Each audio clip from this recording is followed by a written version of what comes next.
আসসালামু আলাইকুম। আলহামদুলিল্লাহ, আজকে আমরা একটা কিরগিজস্তানের ভিসা পাইছি। দুই এনে জুম করে একটু। আজকে আমরা কিরগিজস্তানের একটা ভিসা করলাম, ফ্লাইট রেডি হয়েছে, ভিসা ম্যান পাওয়ার দিয়ে। তো কিরগিজস্তান হচ্ছে কি আপনাদের মিডিল এশিয়ার মধ্যে সেন্ট্রাল এশিয়া বলা হয়, মোটামুটি ঠান্ডা শীত প্রধান দেশ এখানে।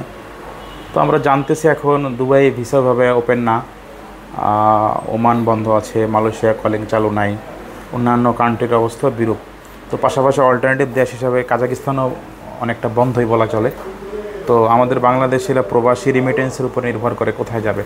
তো সেই হিসাবে আমরা পাশাপাশি ভিয়েতনাম এবং কিরগিজস্তানের কাজ ওয়ার্ক পারমিট বের করতেছি। শুরু হচ্ছে আস্তে আস্তে। তো অবশ্যই বিদেশে যাওয়ার ক্ষেত্রে, প্রবাস যাওয়ার ক্ষেত্রে আমার সবার প্রবাসী ভাইদের জন্য আমার এতটুকু ডিসিশন হচ্ছে গিয়ে অবশ্যই আপনারা দক্ষ হয়ে বিদেশ যাবেন। যদিও জনশক্তি রপ্তানি বাংলাদেশের এখানে এই একটা স্লোগান আছে যে দক্ষ হয়ে আমরা বিদেশে যাব। তো আলহামদুলিল্লাহ আমরা কিরগিজস্তানে যে ফাইলটা সম্পন্ন করছি, ওনার ফ্লাইট হচ্ছে 31শে মে, উনি চলে যাবে 31শে মেতে। এই ভিসাটা, এনার কাজটা হচ্ছে বেকারিতে। কিরগিজস্তানে হচ্ছে বেকারি এবং গার্মেন্টস সেক্টর, সুইং অপারেটর, এই সেক্টরে এই কাজগুলো।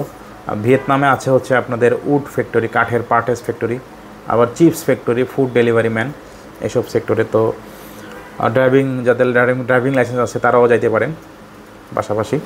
তো এই জন্য আমার জন্য শুভকামনা থাকবে যাত্রীর জন্য এবং আপনাদের জন্য। আমার এই যেটা বলা, অবশ্যই দক্ষ হবেন, যে কোনো কাজে স্কিল ওয়ার্কার হবেন।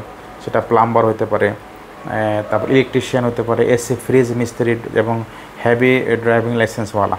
ওকে, শুভকামনা।